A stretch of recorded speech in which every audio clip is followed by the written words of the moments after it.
بسم اللہ الرحمن الرحیم۔ یہ اتنی بڑی وسیع کائنات جو ہمیں نظر آ رہی ہے، یہ دنیا جو ہمیں آباد نظر آ رہی ہے، آج جس دنیا کی چہل پہل کے اندر ہم مگن ہیں، آج جس دنیا کی آباد کاری کے لیے ہم دن رات محنت کر رہے ہیں، آج جس دنیا کی چمک دمک کو دیکھ کر ہم اس کی طرف مانوس ہوتے ہوئے نظر آ رہے ہیں، وہ دنیا جس کی رنگینیوں کو حاصل کرنے کے لیے ہم ہر طرح کا حربہ اختیار کرنے کے لیے تیار ہیں، اس دنیا کی رنگینی میں مگن ہونے سے پہلے ہمیں یہ بات معلوم ہونی چاہیے کہ یہ دنیا فانی دنیا ہے، یہ جو نظام ابھی چل رہا ہے یہ اختتام کو پہنچنے والا ہے۔ اس دنیا کے علاوہ، اس زندگی کے علاوہ ایک اور زندگی بھی ہے جس کی ہمیں طلب ہونی چاہیے، اس زندگی کے لمحات بھی ہم نے گزارنے ہیں۔ ایک یہ زندگی ہے جس کے اندر اختتام لازم ہے، جس کے اندر فنا ہونا لازم ہے۔ ایک وہ زندگی ہے جس کے اندر فنا نہیں، جس کا اختتام نہیں۔ تو محترم بھائیوں، ہمیں آج اس زندگی کی بڑی فکر ہے جو زندگی اختتام کو پہنچنے والی ہے۔ آج ہمیں اس زندگی کے بارے میں بڑی ہی طلب ہے جو زندگی باقی نہیں رہنے والی، اور ہمیں اس زندگی کے بارے میں بالکل پرواہ نہیں، اس کے بارے میں ہم بالکل نہیں سوچتے جس زندگی کے اندر بقا ہی بقا ہے، اختتام نہیں ہے۔ کبھی ہم نے اس زندگی کے بارے میں نہیں سوچا۔ ہم اس کائنات کے اندر آئے ہیں تو ہم کیوں آئے ہیں؟ ہمارے یہاں آنے کا مقصد کیا ہے؟ ہمیں بھیجا کیوں گیا ہے؟ ہم نے کبھی غور نہیں کیا۔ میرے بھائیوں، ہم اس دنیا میں اس لیے نہیں آئے کہ ہم یہاں پہ نشو و نما پائیں، جوان ہوں، بوڑھے ہوں، مر جائیں، بس ختم ہو گیا کھیل، بلکہ ہم اس دنیا کے اندر اس لیے بھیجے گئے، ہمیں یہ زندگی اس لیے عطا کی گئی کہ وہ جو ہمیشہ کی زندگی ہے، وہ جو بقا کی زندگی ہے، جو ابدی زندگی ہے، اس زندگی کی تیاری کے لیے ہمیں اس دنیا کے اندر بھیجا گیا ہے۔ لیکن آج ہم اس زندگی کو بالکل بھول گئے۔ آج ہم اس دنیا کی رنگینیوں کے اندر مگن ہو گئے، ہمیں یہ پیاری اور محبوب ہونے لگی۔ آج ہمیں اس زندگی سے اتنا پیار ہو گیا، اتنا پیار ہو گیا کہ ہم حقیقی زندگی کو بھول گئے، ہم اپنے رب کو بھول گئے، ہم رسول اللہ صلی اللہ علیہ وسلم کی تعلیمات کو بھول گئے۔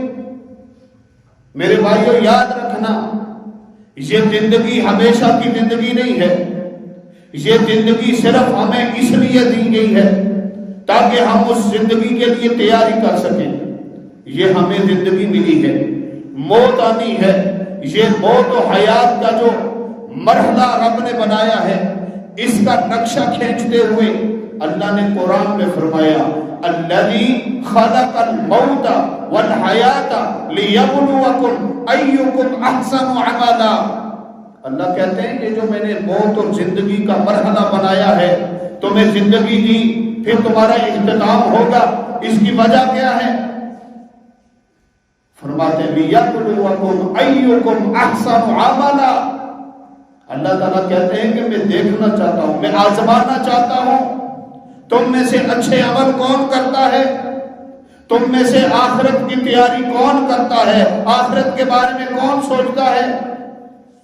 ہم سامنے جو چیز نظر آ رہی ہے اس کے پیچھے بھاگ رہے ہیں، ہمیں یہ دنیا پیاری ہے، ہم اس کی چہل پہل میں مگن ہو گئے، اور اللہ رسول نے ہمیں بڑی باتیں بتائی ہیں آخرت کے بارے میں، وہاں کی جو عیش و عشرت کی زندگی ہے اس کے بارے میں ہمیں آگاہی دی گئی، ہمیں وہ جہنم کا عذاب بھی بتلایا گیا تاکہ ہمیں کوئی پرواہ ہو، تاکہ ہم سوچیں کہ اگر ہم نے اللہ کی مخالفتیں کی، اگر ہم رسول اللہ کی مخالفت کریں گے تو پھر ہمارے لیے عذاب ہے، اور اگر ہم اللہ رسول کی بات کو مانیں گے تو ہمارے لیے جنت ہے۔ لیکن ہم نے دنیا کو ترجیح دی ہے، بل تؤثرون الحیات الدنیا والآخرۃ خیر وابقیٰ۔ ہم لوگ تو دنیا کو چاہنے والے بن گئے، اللہ تعالیٰ کہتے ہیں والآخرۃ خیر وابقیٰ، آخرت بہتر ہے، خیر والی ہے اور ہمیشہ کی زندگی ہے۔ لیکن اس آخرت کے بارے میں ہم نہیں سوچ رہے، کون سی آخرت؟ اس کا نقشہ کھینچتے ہوئے رسول اللہ صلی اللہ علیہ وسلم نے اپنا فرمان ایک بیان فرمایا، اس زندگی کی ابتدا کے بارے میں بیان فرمایا کہ تاکہ ہم لوگ جو دنیا کی رنگینیوں میں مگن ہیں، ہم جو بینک بیلنس کے چکر میں پڑے ہوئے ہیں، ہم جو یہاں کی عیش و عشرت کی زندگی چاہتے ہیں، ایسے لوگوں کو سمجھانے کے لیے جو آخرت کو بلا کر، جو آخرت کو چھوڑ کر، جو آخرت کو پسے پشت ڈال کر صرف دنیا دنیا کرتے ہیں، ان کو سمجھانے کے لیے رسول اللہ صلی اللہ علیہ وسلم کا یہ فرمان کہ اس زندگی کی ابتدا کیسی ہے۔ فرمایا کہ اس زندگی، آخرت کی زندگی کی ابتدا کے اندر اللہ تعالیٰ ایک بندے کو لے گا، وہ بندہ جس نے دنیا کے اندر بڑی عیش و عشرت کی زندگی گزاری ہوگی، اس دنیا کے اندر اس کے پاس مال تھا، دولت تھی، بینک بیلنس تھا، گاڑی بنگلہ تھا، ہر طرح کے نوکر چاکر تھے، اس کی خدمت کے لیے لوگ موجود رہتے، ہر طرح کی عیاشی وہ کرتا تھا، دنیا کا ہر سکھ، ہر چین اس کو نصیب تھا۔ ایسا بندہ اللہ تعالیٰ اس کو لیں گے، اس کو ایک سیکنڈ کے لیے، ایک لمحہ کے لیے جہنم کے اندر ڈال کر واپس نکالیں گے۔ محترم بھائیو، ایک لمحہ، ایک سیکنڈ کوئی منٹوں اور گھنٹوں کی بات نہیں، صرف ایک لمحے کی بات ہے۔ فرمایا اس کو جہنم میں ڈال کر رب کبریا نکالے گا، اللہ پوچھے گا اے انسان بتلا، میں نے تجھے دنیا کے اندر زندگی دی تھی، کبھی دکھ دے کوئی سکھ کا سانس لیا، کبھی آسانی کی زندگی دنیا میں گزاری تو نے؟ وہ بندہ جس کی زندگی عیش و عشرت کی زندگی تھی، مزے کے ساتھ گزار کر گیا تھا دنیا کی زندگی، وہ کہے گا یا اللہ میں نے کوئی سکھ کا چین کا سانس دنیا میں نہیں لیا، میں نے تو تکلیفیں ہی دیکھی ہیں، مجھے کچھ یاد نہیں۔ یہ ایک جہنم کے ایک سیکنڈ کی حالت ہے، تو پھر ہم کیوں بول گے کہ ہم نے وہاں جانا ہے، اپنے رب کے سامنے کھڑے ہونا ہے۔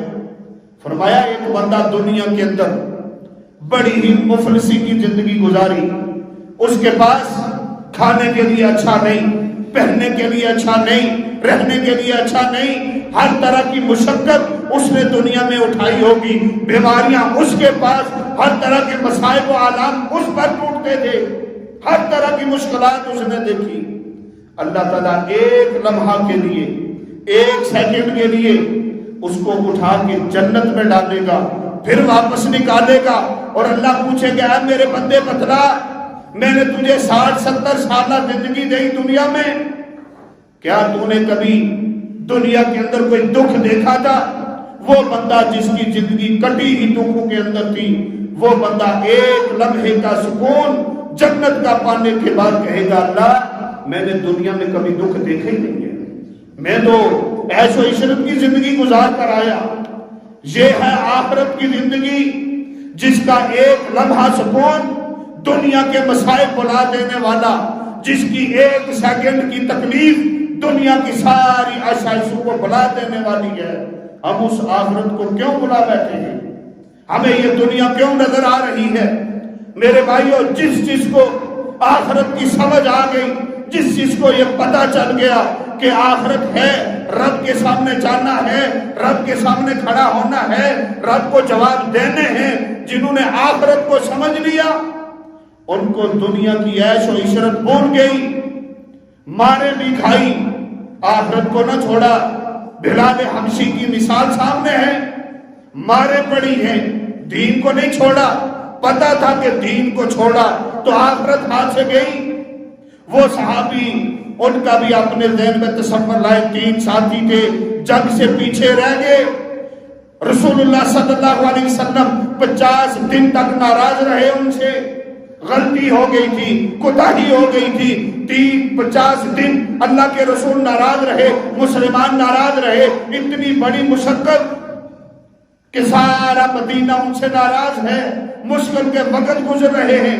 ادھر سے جو کفار کی طرف سے پیغام آتا ہے، محمد رسول اللہ صلی اللہ علیہ وسلم کو چھوڑ دو، تمہیں سلطنت دی جائے گی، حکمرانی دی جائے گی، مال دیا جائے گا، دولت دی جائے گی، عہدے دیے جائیں گے، لیکن تم محمد رسول اللہ کو چھوڑ کے آ جاؤ. ناراضگی بھی ہے، پتہ ہے کہ ہم نے غلطی کی ہے، رسول اللہ صلی اللہ علیہ وسلم ناراض ہیں، لیکن آخرت کا پتہ تھا رسول اللہ کو چھوڑا تو آخرت ہاتھ سے جائے گی. کہتے ہیں کہ ہمیں دنیا نہیں چاہیے، ہمیں عہدے نہیں چاہیے، ہمیں مال و دولت نہیں چاہیے، ہمیں رسول اللہ کا ساتھ چاہیے، ہم رسول اللہ کے ساتھ رہیں گے. اور اللہ نے پھر ان کی توبہ بھی قبول کی، قرآن اور حدیث میں ذکر بھی ہوا. لیکن میرے بھائیوں، سمجھنے کی بات ہے کہ ان کے سامنے مال پیش ہوا، عہدے پیش ہوئے، دولت پیش ہوئی، لیکن انہوں نے سب کو ٹھکرایا، انہوں نے آخرت کو ترجیح دی. ہم تو دنیا کے پیچھے بھاگ رہے ہیں، ہم تو اس عیش و عشرت کی زندگی کو ترجیح دے رہے ہیں جو دنیا کی زندگی ہے. ہم اس میں مال کو جمع کرنے کے چکر میں ہم اپنی زندگیاں گنوا رہے ہیں. ہمیں یہ فرمان مصطفیٰ صلی اللہ علیہ وسلم اپنے ذہن میں رکھنا چاہیے. جو ہم یہ اتنی لالچ میں پڑے ہوئے ہیں، اس کو اپنے ذہن میں یہ حدیث رکھیں. رسول اللہ صلی اللہ علیہ وسلم نے فرمایا، قیامت کے دن کوئی بندہ بھی تب تک اپنے قدم ہلا نہیں سکے گا جب تک 5 چیزوں کا جواب نہ دے. ایک قدم اٹھانا، ایک قدم ہلانا. فرمایا قدم ہلا بھی نہیں سکے گا جب تک 5 چیزوں کا جواب نہیں دے گا. پہلا سوال کیا جائے گا، اے انسان، میں نے تجھے زندگی عطا کی تھی، بتا کہاں گزار کے آیا ہے، کہاں ضائع کی ہے زندگی. اس زندگی کے ایک لمحے کا جواب دینا پڑے گا. میں نے فلاں سیکنڈ کہاں پہ گزارا تھا، فلاں منٹ کہاں پہ گزارا تھا، میں نے کیا کیا تھا. فرمایا دوسرا سوال کیا جائے گا، کیا ابن آدم، اے انسان، میں نے تجھے جوانی دی تھی، تو جوانی کہاں نکال کے آیا، تو نے جوانی کہاں ضائع کی ہے. میرے بھائیو، دیکھیں کتنی بڑے سوال ہیں. ایک زندگی کا سوال ہے، بچپن سے لے کر پیدائش سے لے کر موت تک یہ ساری زندگی ہے. لیکن جوانی کا درمیان سے دوبارہ سوال کیوں؟ دوبارہ سوال کیا جائے گا. ظاہر ہے جوانی بھی تو زندگی میں آتی ہے. جب پوچھا گیا ہے کہ زندگی کہاں گزار کے آیا، تو پھر جوانی کا دوبارہ کیوں پوچھا گیا؟ کیونکہ جوانی کی اہمیت ہی بڑی ہے. بڑھاپے میں بندہ نہ چاہتے ہوئے بھی کوئی کام باز نہیں کر سکتا. اب ایک بندہ بوڑھا ہو گیا ہے، اٹھ کے چل نہیں سکتا، وہ چاہے بھی تو چوری نہیں کرے گا. لیکن نوجوان چاہے گا چوری کرنا تو کر سکتا ہے، ڈاکہ ڈالنا چاہتا ہے ڈال سکتا ہے، شراب پینا چاہتا ہے پیے گا، اس کو کوئی روکنے والا نہیں. اگر اس کے دل میں اللہ رسول کا وہ فرمان ذہن میں ہو، اللہ کا ڈر ہو، پھر رکے گا. وگرنہ اس کے اندر طاقت اور ہمت ہے گناہ کرنے کی، رب کی نافرمانیاں کرنے کی، اور جب طاقت اور ہمت ہونے کے باوجود وہ اللہ کے سامنے جھکے گا، رسول اللہ کے فرمان کے سامنے جھکے گا، پھر مقام بڑھے گا۔ فرمایا کہ جواب دینا پڑے گا کہ جوانی کہاں گزار کر آیا ہے۔ پھر تیسرا سوال ہوگا، مال کہاں سے کمایا ہے؟ آج جو ہم مال کے پیچھے بھاگتے ہیں، صبح سے لے کر رات سونے تک ہماری ایک ہی نظر ہوتی ہے کہ مال ہمارے پاس ہونا چاہیے۔ میرے بھائیوں، ایک ایک روپے کا حساب دینا پڑے گا، ایک ایک روپے کا حساب کہ کہاں سے کمایا ہے، کہاں سے کمایا ہے، حلال تھا یا حرام۔ فرمایا چوتھا سوال کیا جائے گا، جو کمایا تھا اس کو خرچ کہاں پہ کیا ہے؟ خرچے کے بارے میں بھی پوچھا جائے گا کہ کہاں پہ خرچ کیا ہے۔ میرے بھائیوں، بڑے سخت سوال ہیں۔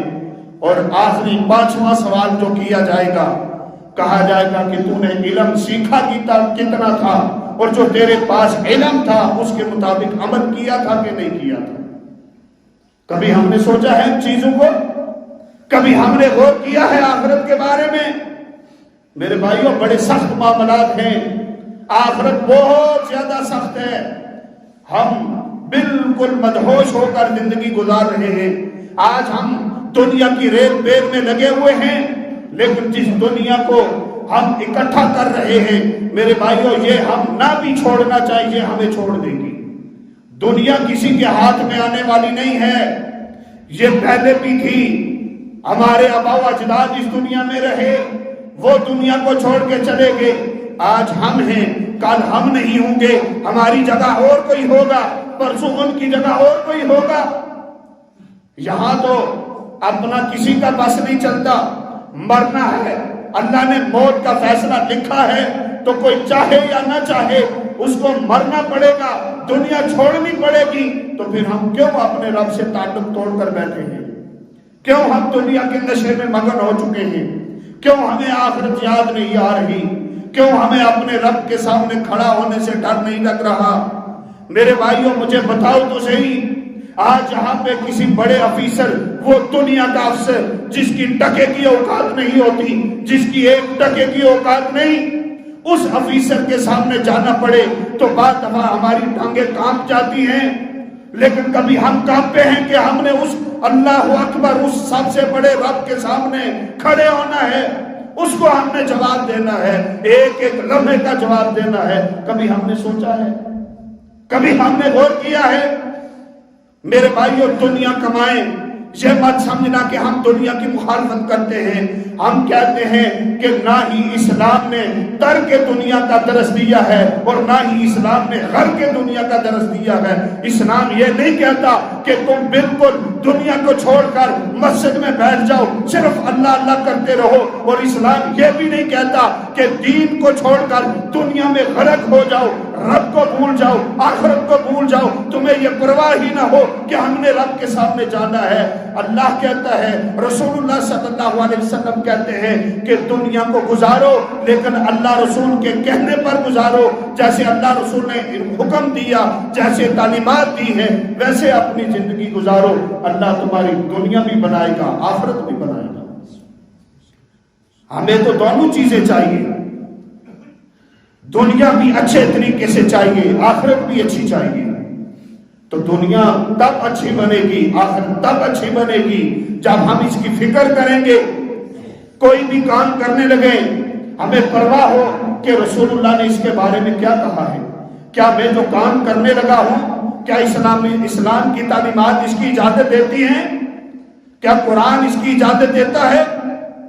میرے بھائیوں، آپ دیکھ لیں دنیا کے لیے ہم یہاں سے کس کس ملک میں جا رہے ہیں، ہر طرح کا حربہ اختیار کر کے جا رہے ہیں، لیکن آخرت کے لیے کیا ہم مسجد میں آئے کبھی؟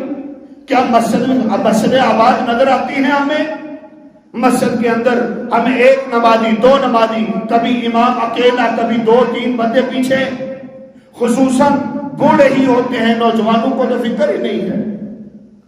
میرے بھائیوں، آج ہم موبائل کے اندر گم ہو گئے، آج ہم جو ہے نا انٹرنیٹ کے اندر مگن ہو گئے، لیکن میرے بھائیوں ذرا سوچیں تو صحیح، آج یہ دنیا کے کیمرے جن کی ہمیں بڑی فکر ہوتی ہے، فلاں جگہ کیمرہ لگا ہے، ذرا یہاں انسان بن کے رہنا ہے، کہیں ہماری چوری پکڑی نہ جائے، ہماری کوئی حرکت پکڑی نہ جائے۔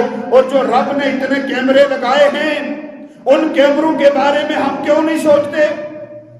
یہ زمین گواہی دے گی کہ اس بندے نے کیا کیا کرتوت کیے ہیں، یہ انسان کا جسم گواہی دے گا کہ انسان نے کیا کیا کرتوت کیے ہیں، فرشتے گواہی دیں گے انسان نے کیا کیا کرتوت کیے ہیں، نامہ اعمال گواہی دے گا انسان کیا کیا کرتا رہا ہے۔ میرے بھائیوں، ایک انسان پر اتنے پہرے موجود ہیں، پھر بھی ہم جو ہے بے خوف ہو کے گھوم رہے ہیں، پھر بھی ہمیں اپنے رب سے ڈر نہیں لگتا۔ اتنے زیادہ کیمرے ہم پر لگے ہیں کہ زمین بھی بول رہی ہے، زمین بھی ریکارڈنگ کر رہی ہے کہ یہ بندہ کیا کر رہا ہے۔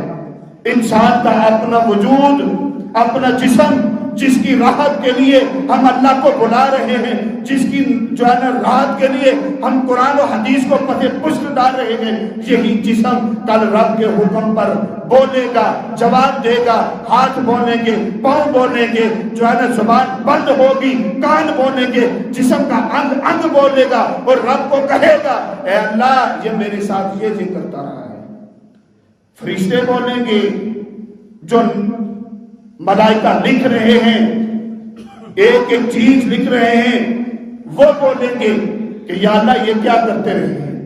پھر وہ ہمارے نامہ اعمال، وہ ڈائریاں وہ بولیں گی جس میں لکھا گیا ہے کہ یہ کیا کیا کرتا رہا ہے۔ جب اتنے کیمرے لگے ہوئے ہیں پھر بھی ہمیں اپنے رب سے ڈر کیوں نہیں لگتا؟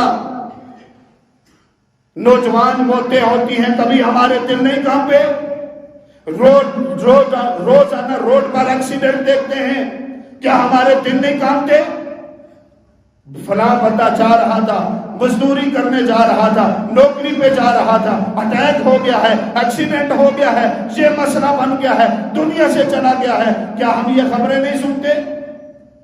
پھر بھی ہم دنیا کے لالچ میں پڑے ہیں، حالانکہ ہمیں پتا ہے کہ کوئی جانا ہمیں موت سے چیز روکنے والی نہیں، پھر بھی ہم موت سے غافل ہیں اور ہم اپنے آپ کو بڑا عقل مند اور بڑا کامیاب سمجھتے ہیں کہ ہمارے پاس دنیا کا بینک بیلنس آ گیا ہے۔ خوش قسمت ہے وہ بندہ جس کو اللہ نے دنیا کا مال بھی دیا ہے لیکن اس کو اللہ نے اپنا خوف بھی عطا کیا ہے، اپنا ڈر بھی عطا کیا ہے۔ جو اس کے پاس مال ہے وہ اللہ کے راستے میں لگاتا ہے، جو اس کے پاس کمایا ہوا مال ہے وہ ایک ایک پائی کو اللہ کی اطاعت کے اندر گزار کر کمایا ہے، اللہ کی اطاعت کرتے ہوئے اس نے کمایا ہے۔ ایسا بندہ خوش قسمت ہے، اللہ کے ہاں کامیاب ہوگا۔ لیکن جس نے مال کماتے ہوئے فکر نہیں کی، جیسا ہے مال ہونا چاہیے اور نماز کا وقت ہے، نماز ضائع کر دی، کوئی مسئلہ نہیں ہے، مال آنا چاہیے اور عبادات کرنے کی ضرورت نہیں، اس کو پیش آئی نہ فکر آئی تو لوگوں کا حق کھاتا رہا، لوگوں کا مال ہڑپتا رہا، لوگوں کی زمینیں کھاتا رہا، اس وجہ سے کہ میرے پاس روب ہونا چاہیے، لوگوں کو پتا ہو فلاں بڑا طاقت والا ہے، فلاں یہ طاقت رکھتا ہے، وہ طاقت رکھتا ہے، تو اللہ تعالیٰ کے ہاں یہ طاقتیں نہیں چلیں گی۔ اس دنیا کے اندر اللہ نے مہلت دی ہے کہ جاؤ تمہارا اپنا کام ہے، تم اچھے کرو یا برے کرو، یہی تو مقام ہے۔ اختیار تو فرشتوں کو اللہ نے نہیں دیا کہ تم نے نافرمانی کرنی ہے یا فرما برداری، فرشتوں کو ایک ہی حکم ہے کہ تم نے فرما برداری کرنی ہے۔ ہمیں حکم دیا گیا کہ جو کرنا چاہتے ہو اجازت ہے۔